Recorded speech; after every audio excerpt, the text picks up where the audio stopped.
Welcome to the Survivor Fans Podcast. I'm Joanne. And I'm Stacy. And we're here with Charlie Hoffman. He is the husband of Holly Hoffman from Survivor Nicaragua. And Charlie got to go visit Holly on the family visit. We wanted to find out a little bit about how much notice you had beforehand. So did they give you advance notice before you had to leave for Nicaragua? Before I left for the family visit, we were called by a gentleman from CBS that said, we are going to be getting a TV crew up with high def from our local CBS affiliate. I said, cool, that must mean something's going on. And I tried to get some feelers out of some of the people who I had been in contact with, and they wouldn't tell me anything other than, obviously Holly must still be in the game. She went through a really low period early, but she's with a great group. The CBS affiliate sent up two people. We did the video outside on the lawn. They asked us a lot of questions, and I'm thinking, there must be something else to this. Why would they? And everybody that knew the game, and we all talked, well, this has to preclude something to do with a family visit. But there was no really big announcement. There weren't any letters sent to me or anything. And that was probably on the 9th or 10th of July. How long had she been gone? She'd been gone. I took Holly to the airport on June 8th, and that was the primary election day. I went down to a friend's party in Sioux Falls, South Dakota. Holly, of course, was on the plane. She's in Miami. 10:30 that night, the phone rings. I had, geez, guys, I got to leave. So I walked out in the hallway, and Holly said, Charlie, I'm in Miami, and I'm going to be having my cell phone taken away pretty soon. And I said, Holly, I love you. You know, break a leg, do the best you can, whatever, however you can do it. Make it happen, and we all love you, and we're going to be missing you. And she said the same thing back to me. Said, you know, take care of the kids. I can't wait to come home. I'm looking forward to this. And that was it. I said goodbye to her. Never talked to her again until, of course, I couldn't tell anyone at home that I was going. But I didn't talk to her again until July. And the family visit, July 12th, I get a call from a gentleman that says, this, and this has to happen. Okay, fine. And then I get a call from Stephen Smith from L.A., who was my handler on the trip. And Stephen says, Charlie, you will be getting an itinerary today or tomorrow, and you will be flying to Miami on the 15th of July. And I said, this means that I get to go see Holly. Well, Charlie, this is what has to happen. At that moment, there's going to be 7 castaways, contestants, and 7 loved ones are going to meet in Miami. The night we're in Miami, one of you is going to get, one of your loved ones, one of the contestants is going to get voted off. You'll be flying to Miami, and you'll be flying back home the next day. One of you. Oh, wow. So I'm thinking, wow. So I flew all the way to Miami on the 15th of July. We get into Miami. I meet Stephen, get set in a room, get something to eat, and my luggage didn't show up. So I'm sitting in the lobby. Stephen's expecting me to be in the room. Phone rings, and I'm sitting down there. Charlie, where are you? Because I wasn't in my room. I said, well, Stephen, I'm sitting here waiting for my luggage. And he said, don't you think they'd bring it up to your room? I said, Stephen, I asked. They said, no, you have to come get it. I said, it's got to come. I mean, I need this. What am I going to do? Okay, well, listen, just maybe it would be better if you went to your room and waited, and they'll call you. So I told the lady at the desk, I said, whenever this luggage gets in, I'm going to go upstairs and chill out. I was upstairs for an hour. Phone rang. Luggage is there. All's good. Everything's fine. We get on the plane the next day and fly to Managua. And we get off. And we have a. But you had lost someone at that point, so you went from 7 family to 6. You know what? Yeah. And I don't even like that stress level of sitting upstairs waiting. It had to have been 10:45 or 11 that Stephen called back and he said, Charlie, you're going to Nicaragua. And I said, I was excited. I was as ecstatic as possible as you could ever be because. Yeah. We didn't know, all of us there, and I didn't know any one of these other people. I've since met every one of the, I visited a little bit with Benry's mom, and she was the one. Benry's mom was the one that was there and had to go home, and I feel horrible for But it was that moment in time where we were there, we're sitting in the hotel, and all of us, and I recognized the next day some of the people that were there. Ashley was there, Lee was there, Connie was there, Matt was walking around, had no idea who he was, and Ann, Fabio's mom. So we were there, we did it. Excellent. Were you able to sleep that night after finding out that you were going? Truth be told, when I got the call from Steven that said, Charlie, you're going to Nicaragua, I put my jeans back on, threw my shirt back on, put my shoes back on, went down to the ber, got a double scotch and water, celebrated alone, and came back up. I made damn sure I slept. And the next morning I was up 5, 6 o'clock ready to rock and roll. All right. We got on the plane, and we were not still put together. We did not know everybody the next morning. We were told, be friendly, but don't discuss things. We get to Nicaragua, and on the bus trip, we had a great driver, Raul from Panama, strongest Spanish Panamanian guy I've ever met in my life. Spoke fluent English perfectly and fluent Spanish. Was our driver. Took 2.5 hours to get to San Juan del Sur. We went into a beautiful hotel owned by some great people. Ralph and Renda Hewitt. He was a former military guy. They owned the expatriates, and they're here. Wonderful place. And we get there, but all the way out there, we were then slowly starting to visit, talking, where you come from, who are you, all these other things. We knew kind of who the players were. So at this stage of the game, we know who's left. And it was really neat getting to, in 3 days, become as close as family members with the other 5 people. Ashley, Ann, Lee, Connie, and Matt. I'll remember those people till the day I die. They're right here in my heart, and they will be forever. You had a common bond. We had the next day, we did some things in San Juan del Sur. We still weren't sure of when we were going to do anything. The family visit, we had no idea of what that was going to be. We had no idea of exactly what we were going to be asked to do with our loved ones. There was a lot of speculation. You guys guessing, sharing ideas? We all talked a little bit about who we were and where we came from and what we did. But I honestly think at that stage of the game, we didn't know who was going to be spending any time with their loved ones. So there were a lot of things that I just told people that I was just a small farmer, haystacker in South Dakota. You were thinking strategically for Holly Trying at this point, to. right? I was trying to think and not do anything that would harm her chances. What I didn't want to have happen was for me to do something that would be a negative, that would hamper, that would harm her play in the game. And I think the way things all worked out, I think they would have worked out exactly the same had it turned out differently. I think by this stage of the game, I think the players in the game are pretty much in control. There could have been some at the last tribal council, I think, had they made a couple decisions differently, but I'm not going to second guess anything. Hindsight's 20/20.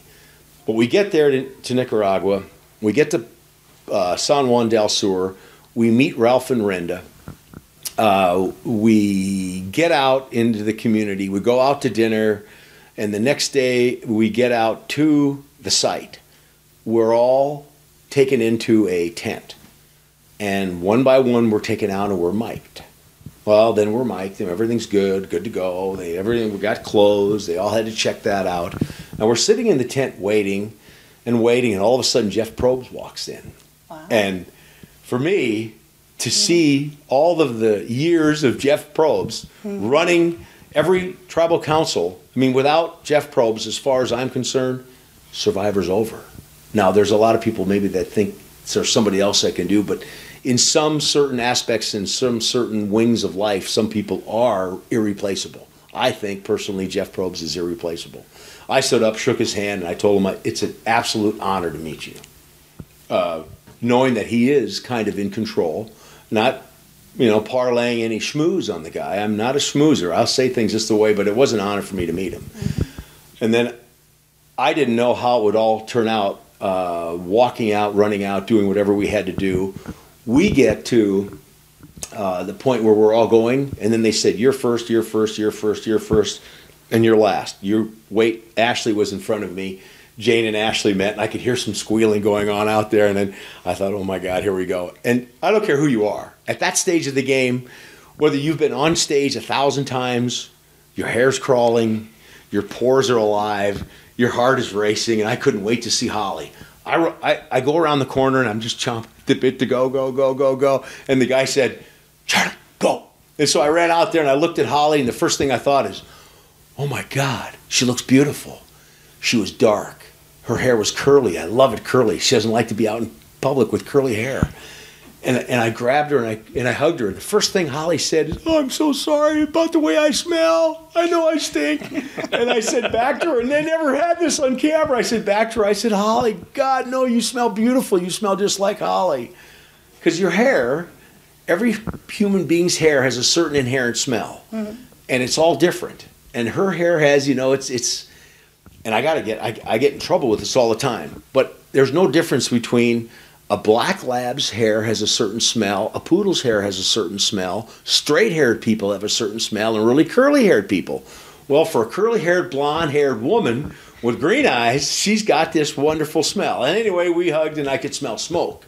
I smelled smoke for 2 weeks after she got home in her hair.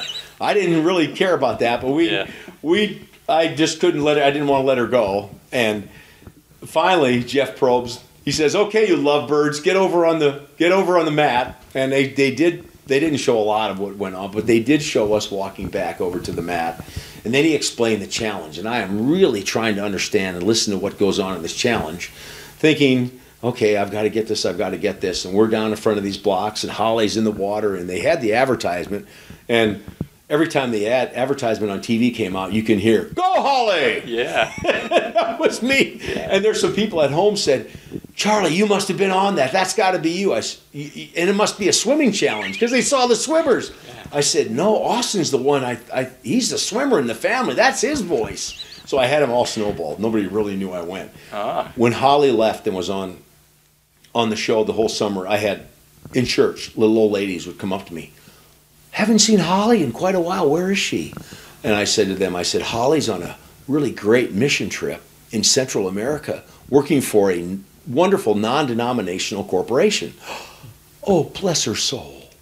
I wasn't lying. It's telling the truth. So anyway, we get through with the challenge, and we're into the challenge, and I see family visit time. That's the first thing that came up to my mind.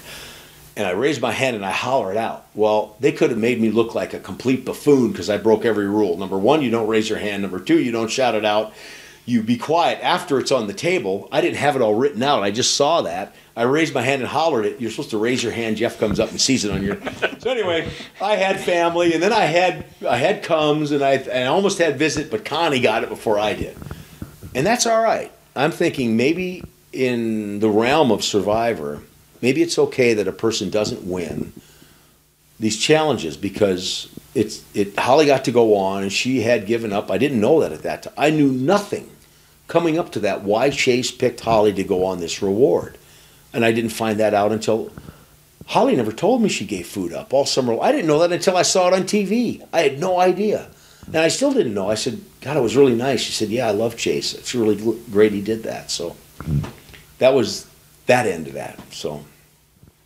Okay, and then how long did you get to spend out on the boat together? We went on that boat, and they had a whole large plate full of subs. They had a large plate of fruit, glasses of tea and water, a bowl of pistachios, and Raul, who was our driver everywhere we went in Nicaragua from Panama, Raul was part of the crew there. And I didn't ask for any food. You couldn't eat at that time. To answer your question, we were on the boat, I think about 3 hours. And they kept wanting us to go swimming. I'm not going to go swimming in this thing. I mean, come on, I'm here to see Holly. I can go swim at home. I can go jump in the pool over at Ralph and Renda's, the Plaza Hotel, whatever it was called. Raul then opened up a cooler, and I didn't even notice it, and there was some beer in there. So I thought, yeah, I can definitely have a beer. I'm not going to steal beer from anybody because beer isn't what you're starving for. Right. But all of that food in 3 hours between Sash and Holly and Chase, there was very little left. I think I had a handful of pistachios. I was just more in tune to being, it was a trip. It was like, this is surreal. I cannot believe I'm being filmed by all these people. There's a helicopter flying over occasionally with a camera, and I'm sitting on a boat in the middle of Central America on the Pacific Ocean with my wife, still in the game, which no one knows when their loved one goes on these, how far they're going to make it. Holly's still in the game, and she's still obviously doing well to have two gentlemen who looked like the power players to me. I had no idea what Fabio's mission had been. I had no idea of any of the joking style that he played the game with. I had never met Jane. I did not know Dan, didn't know a thing about him. And then while we're on the boat, Sash and Chase and Holly were talking some of the strategy. And I'm just thinking, I had some opinions on what they were saying, but I had to really sit back and, don't say anything, because I didn't want to inject any of my thought process. One of the reasons for this was when Holly, a year ago, wanted to get on Survivor. She didn't really ever talk about getting on Survivor. One day at dinner, Holly and I are home alone, and she says, Charlie, I want to do something for myself. And I'm thinking, okay, trip to Vegas with the girls, shopping trip to the Mall of America with her friends, maybe a new wardrobe, a new dress. Didn't know. Maybe even plastic surgery. Heck, I didn't know what she was, but she was serious. She said, I really want to try to get on Survivor. And I dropped my mouth and Survivor? You want to get on Survivor? You're kidding. I said, then I kind of thought, right away, okay, 50 to 100,000 people try every year. That's some pretty big aspirations, honey. But I said, if you want to try to get on Survivor, I'll do everything I can to help you. So she went through all the paperwork and found out she has to do the demo tape, had the movie camera, and she's got pictures of the children standing in front of a table.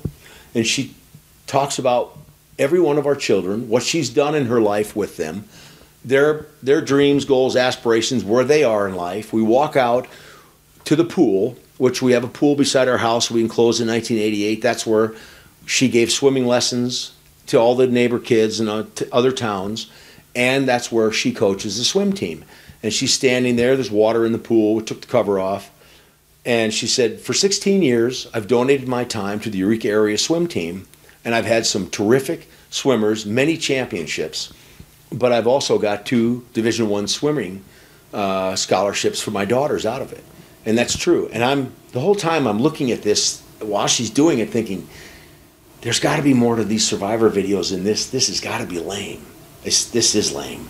Well, I just said, Charlie, shut up. Don't say anything. This is her gig. Don't mess this up.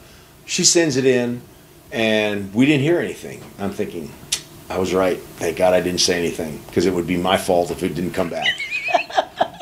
That's the way things work. Yes. I mean, any married man knows. God. When you anticipate something negative happening and it does happen, it's your fault. That's right. You're right. Well, it was probably February. The phone rings, and it was someone from CBS asking Holly if she could come to a trial interview process in LA, and we're ecstatic. Oh my God, 1 out of whatever the number was. I don't know if it was 700 or 800 or whatever that number was. She makes it there and goes through the process. She remembers seeing Jimmy T and Wendy, I believe, at this. Comes home, and they break it down. You're still in the runnings. You're 1 out of 200. Wow, I can't believe this. Holly couldn't believe it either. And then they say, we're having a hard time. You are one of 21 people who will be going to Survivor. And Holly, this is unreal. I'm at home doing something. She went to Aberdeen. She's sitting in the mall, ready to get out of her car, meet a friend of hers to go to lunch, and the cell phone rings, and she calls me screaming. I made it. I made Nicaragua. I made Survivor 21. It's like, wow, I can't believe this. And all of the data, I mean, reams of paperwork and signatures and everything else. Of course, CBS has a vested interest in Holly and of us keeping it quiet. But while the summer's going on, I'm visiting with a couple of people on the phone. And they told me that they thought Holly's audition tape was one of the best tapes they've ever seen because it was real, it was her, it wasn't jumping off a building, wearing a crazy outfit, eating stinky fish, doing the things that most people will think you got to get people's attention. It was just her telling her life story. And I had no connection with anybody from CBS. I don't know anybody in the entertainment world, so there wasn't anything to this other than somebody picked out this broad from the Midwest who understands cows, hay, living outside, and who kind of is pretty and beautiful maybe, and who understands a little bit about nurturing. So did they want a mother figure who'd been successful? I don't know, but they picked her, and the rest is history. So when you did your interview on the boat, when did that happen? Did that occur after the visit was over? When CBS interviewed you? Yeah, when we were kind of, let's just say 2 hours into the boat trip, someone asked me whether I wouldn't want to do an interview. And Holly right away said, oh yeah, you've got to do an interview. They interview all of us.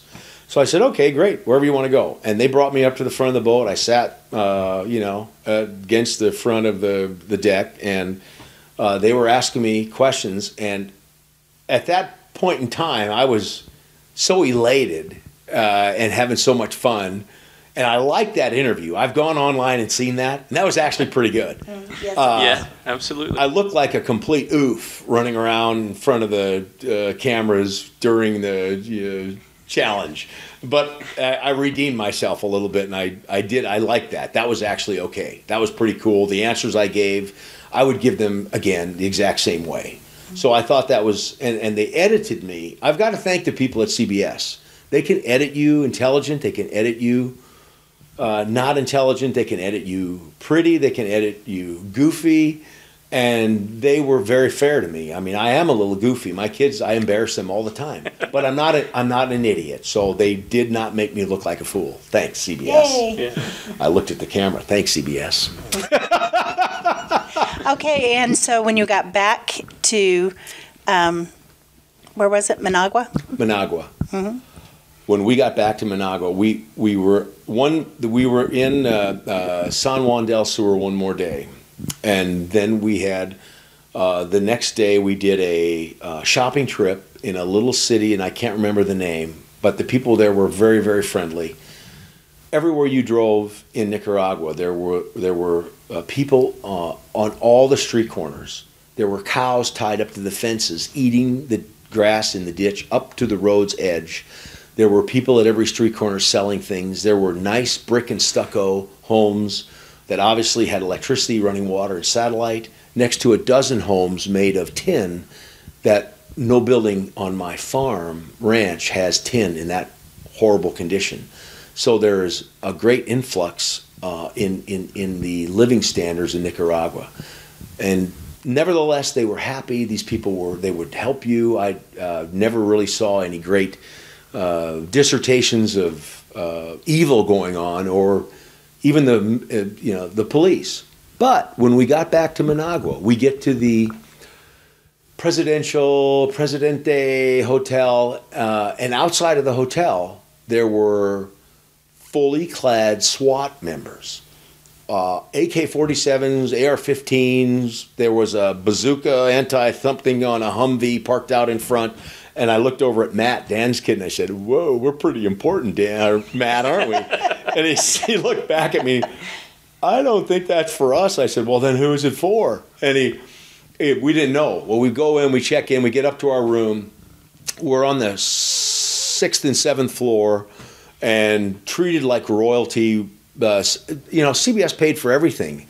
Now, we're in the finest single malt scotch, the finest red wine, the finest everything you can have, the most wonderful hors d'oeuvres in their first class little area where they had all of us in. we're in, and they wouldn't let you finish your glass of single malt scotch. They kept refilling it. Well, let's just say my third one, I'm sitting there. I enjoyed it. We were going out to eat. This was absolutely, positively number 3. Mm-hmm. Stephen's to my left, and Connie's to my right, and Lee's over there, and Ashley was sitting eating something just around, and Matt's beyond Stephen. My chair all of a sudden starts doing this, and I didn't really know. Whoa, what did they put in this scotch? Stephen goes, earthquake. And I'm still doing this, and I'm starting to get a little nervous. It's a little louder next time. Earthquake! And then the third time Stephen had to say anything, it was, earthquake! Oh my God, I looked at him, I said, we're just in an earthquake. And he said, yeah, that's what I've been trying to tell everybody here. On the wall, the rose was doing this for 10 to 15 seconds after we had all, and I looked, and it had to have been 15 seconds later, the rose in the water vase was still doing this. And I said, that had to have been over a 4. My brother lives in L.A., and he said, under a 2, you can't feel. Well, Chase's mom, Connie, said, no way was that over a 4, Charlie. And I looked at her, and I said, I'll bet you $100 that was over a 4, Connie. You're on. Anyway, I bet her. It wasn't more than 10 minutes later on the television, a 4.6 on the Richter scale earthquake measured off the coast of Nicaragua in the Pacific Ocean today. So, score. Yeah. Later on that night, we go out to eat at Hippo something. Wonderful crowd. Half the guys working there spoke English. Had a great evening. We're there for 2-3 hours. During the course of the evening, something comes flying through the air at me, and Stephen hid it away. Didn't think anything of it. We're about ready to leave, and Connie goes, well, Charlie, at least I paid you. I looked at her and I said, Connie, paid me when? She said, well, I threw you a $100 bill. We were talking about it. We were? That was? Where? I looked under the table. I looked in all the trays. And I looked around and I thought, guys, look, I'm not going to start accusing any of these waiters of taking that $100 bill. Connie, it's paid. I believe you. I trust you. I love you, girl. It's over with. It was fun just to know that it was over a 4.6. It's the challenge that I'm after, not so much the end result. By that time of the night and I'm kind of looking under because a $100 bill crumpled up is something you should find. Stephen's sitting back in the corner. Matt is at the end of the table. And Stephen's actually in a chair just off the table. And Matt's talking to Stephen. And Matt looks like this over at Stephen, and he just kind of rolls his head back a little bit, and he points up and he says, oh my God, what's that? Stuck in the handle of the fire extinguisher that Stephen had hit an hour and a half earlier that Connie had thrown at me was a crumpled up $100 bill. It just lodged over there. You can't make this stuff up. Yeah. It's perfect. And we pulled it out, and we never forget it for as long as, it's one of those things that you will always remember. My first earthquake. Had a great challenge. At least I won one challenge. Yeah. Connie might have won the first one, but I won the $100 challenge. Yeah. So. Did you ever find out what the SWAT people were at the hotel for? Oh, I went right through that. We're up on that. I went to we're up on the 7th floor, and we're walking by guys that were very serious, and I'm wondering, wow. Why do they have security for us up here? And I walked by one of them, and I, hola! And he just kind of got tense. And I knew, let's not try to make nice or be funny with this guy again. So then we went downstairs and asked some of the people working there, and nobody would tell us. And Stephen went, and he found out that the Russian president, Dmitry Medvedev, was staying there. And all of the bodyguards, the SWAT team members, and the guys upstairs who were there were some guys in where we were having cocktails that night who didn't say anything, and they were sitting there and looked like they were drinking water. They were scanning the whole crowd the whole time we were there, just to make sure and he was there for an economic summit with some of the Nicaraguan, I don't know if it was the military leaders or the economic leaders or politicians or whoever.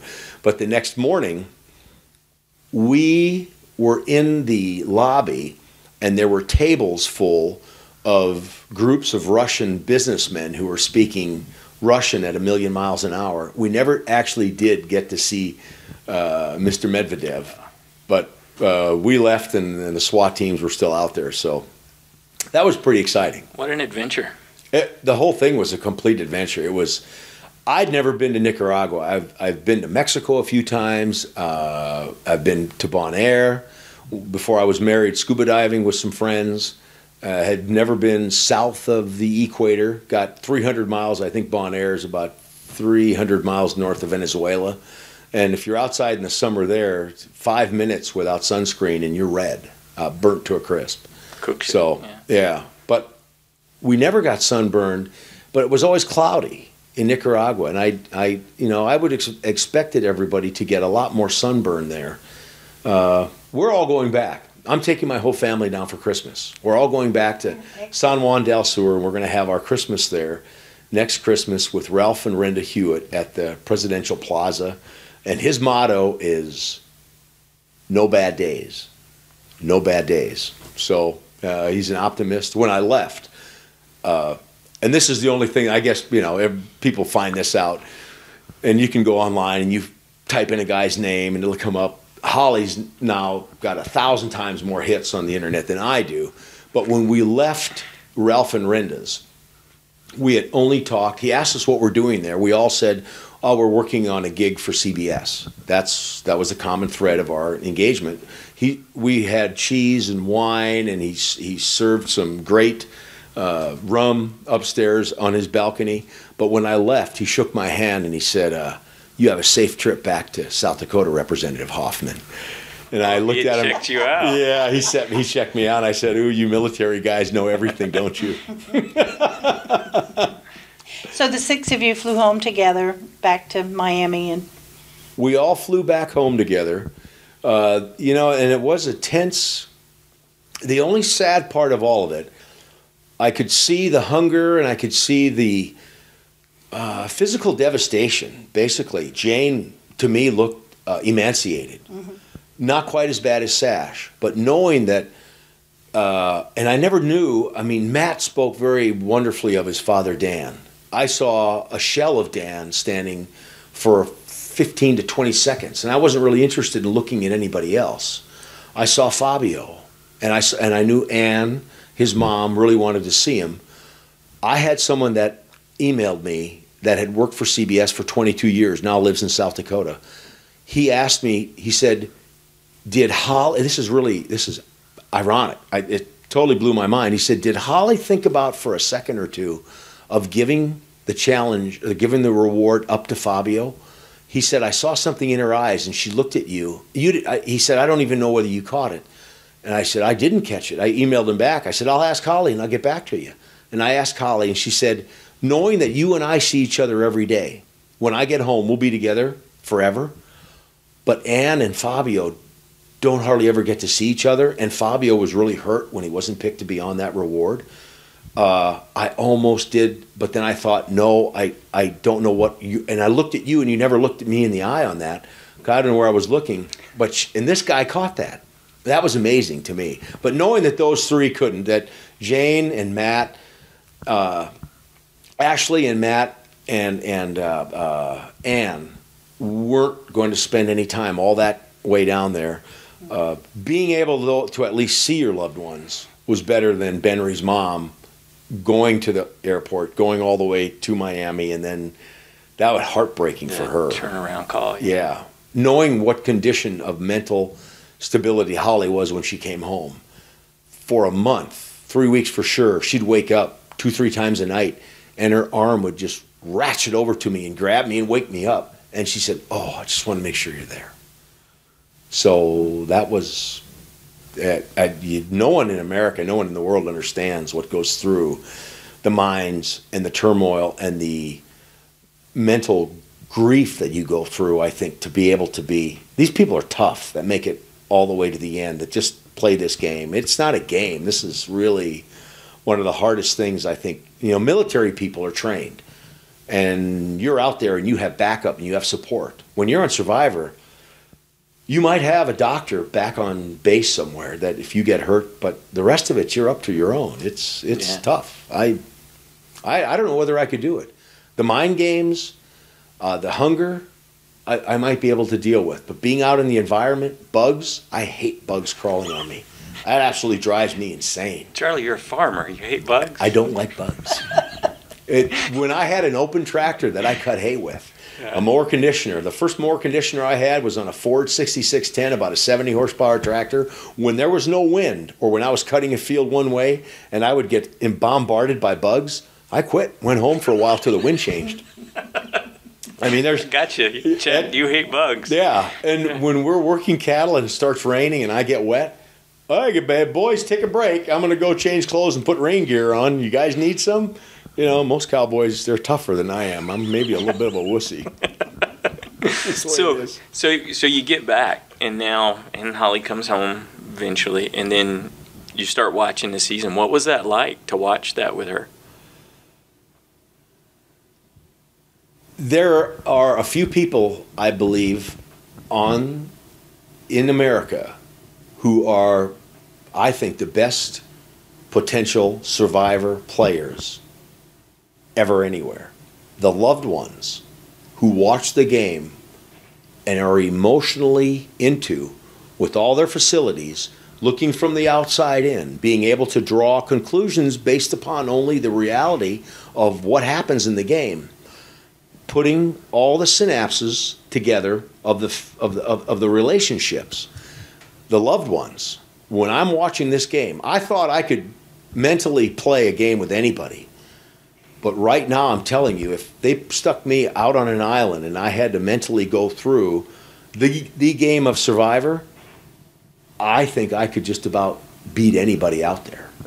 I mean, bring it on, Russell. Let's go. Yeah. You know? So you've been through training, basically. And you're stuck in this, you're watching this, and your loved one is out there, and you're taking in everything. It's a sixth sense that you and your loved one, your wife, whoever your loved one is, husband, wife, lover, doesn't matter.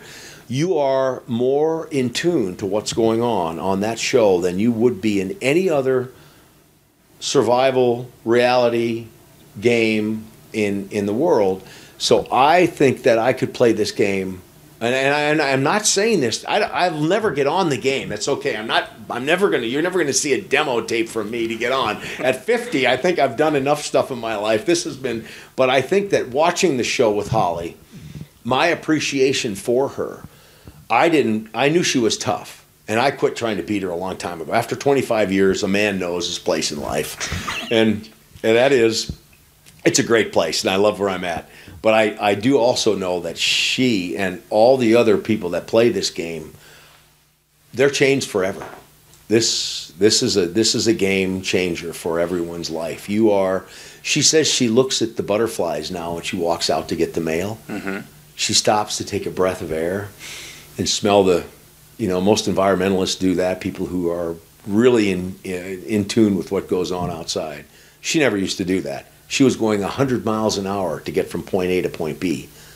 Now she's slowed down to about 94, 95. So what cover story did you use to be away for that amount of time? Well, when I was gone on this trip, everybody at home knows that I am a legislator in the state of South Dakota. That's a part-time job. My real job is a cattle rancher. And we are a part-time legislature. You're there for 2 months. You have meetings during the year. I told everyone that I had an ALEC, which is a conservative think tank in the political spectrum nationwide. I had an ALEC tax meeting to go to in Lincoln, Nebraska. Everybody bit because it fit. I do take off. I was in St. Louis earlier this summer at a great ALEC meeting. Got to meet John Coleman, founder of the Weather Channel. And Holly said, don't talk politics. So that's... But that was my cover. That was your cover. That was my cover. So I got to ask about one particular thing that you were watching, right? When you guys are watching together, and the shoe episode happens. I need to find out what was going on and how did you perceive all that? When I'm at home, when you saw that? When I honestly saw her, the first hint that she was going through something really hard when she took that bucket of snails Yeah. and dumped them on the ground. What goes through your mind when you saw that? I thought, oh my word, this isn't good. I've seen that look before. That isn't good for you when she gets that look and you're on the end of the receiving line. Because there's certain things when you get to the breaking point, it's not insanity, but it's only a couple crosshairs away. And that's where I think she was. She was stressed. And I think that's her breaking point. She just figured that was it. I'm going to do everything I can to create as much chaos. And she didn't like anybody who was in the game, I think, at that point, looking like they were just nonchalantly taking it all in. And for her to have Dan, who was sitting there, and Dan, I think, could handle anything. I don't think you're going to break that man no matter what happens. That's just the way I read Dan Limbo. That upset her. So she thought the snail incidents, and she didn't like that, and she didn't believe, and she's kind of reading stuff into what everybody's saying and doing and eating. And then she didn't get, I think, the response that she wanted. So then she took the shoes, threw them in the river, and I'm thinking, whoa, you're not going to beat her at a game. She will figure out how to come around and get even with you. I gave up. I don't play games with my wife. When she asks me a question, I don't lie to her. Uh-huh. What did you do last night? Why'd you get home at 3 o'clock? Well, poker didn't end till 2:45. True story. Have any other questions? Well, there was probably another big challenge to watch, though, when she came close to quitting. It looked like. What did you think about that? What were you thinking then? Because you know her this well. Like you said, she doesn't give up. She doesn't give up, and she was to the breaking point. And my heart and soul was going out for her because I knew she had to have been really down and out for that to happen. When Jimmy Johnson said the things that he said to her, forever, I've got Jimmy Johnson's back.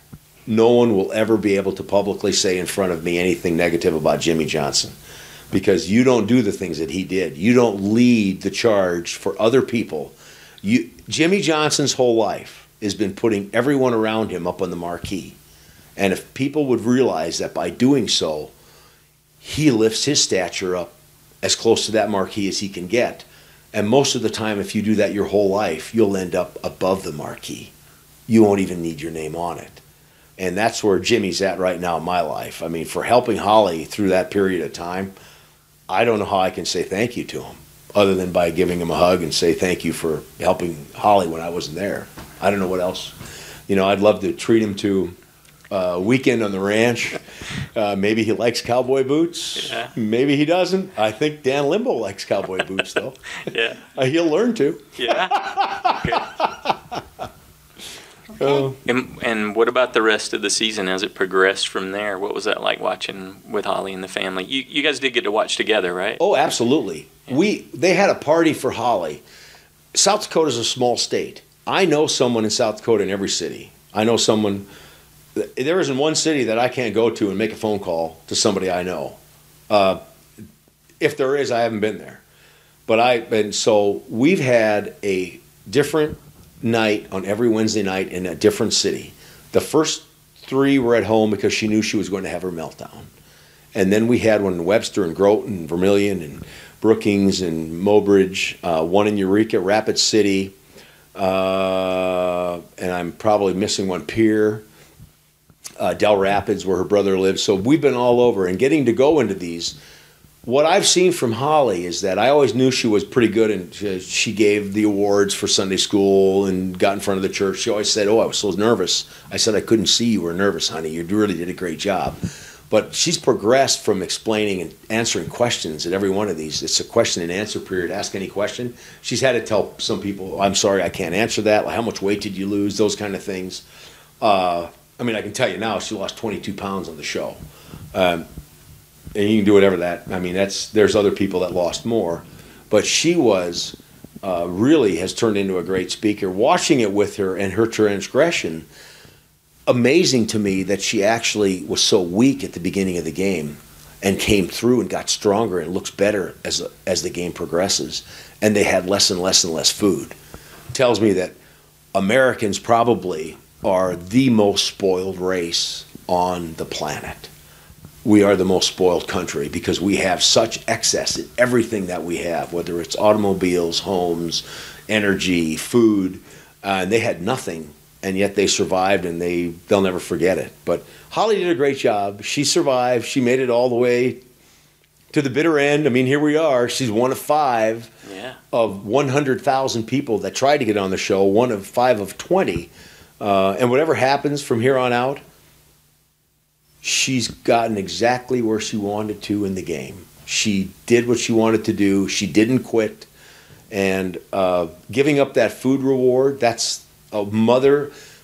She gave all of the time that she possibly could to our kids. When I was out running around doing my gigs and selling bowls and doing political events and going to meetings, she stayed home at that dining room table and made sure the kids had their homework done every night. And they didn't like it all the time. They wanted to go have fun. But so giving that reward up for food, definitely not out of character at all. That was totally all Holly. Who she was. That's who she is. Yeah. Okay, Charlie, thank you so much for joining us today and sharing with us. We've really enjoyed it. Thank you. You're very welcome. Thanks for having me. It's been a blast. I've had a great trip. It's the destination that we all worry about, but really the journey is what matters. Thank you. Excellent. Thank you.